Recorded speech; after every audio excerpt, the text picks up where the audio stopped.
इस वक्त की सबसे बड़ी और दुखद खबर आ रही है जो कि बिहार के गोपालगंज जिले से बरौली थाना अंतर्गत रतनसराय गांव का है, जिसमें एक बोलेरो चालक और 3 लोग सवार थे। गाड़ी अनियंत्रित हो गई। गाड़ी अनियंत्रित होने के कारण 4 बाइक में टक्कर मार दी, जिसमें एक बाइक सवार जो था सड़क किनारे बाइक लगाकर बाइक पर बैठा था, जो कि मोहनपुर का रहने वाला था। बोलेरो ने ऐसी टक्कर मारी कि बाइक चालक की मौके पर ही मौत हो गई। यह हादसा इतना भयानक है कि ग्रामीण वहां पर आक्रोशित हैं।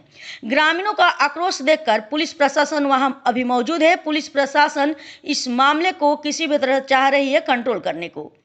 ग्रामीणों ने जो बोलेरो चालक है उसको कब्जे में करके और पूरी रोड जाम किए हुए हैं, जिससे सिवान का जो मार्ग है पूर्ण रूप से अभी बंद है।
इंडिया के मार दिल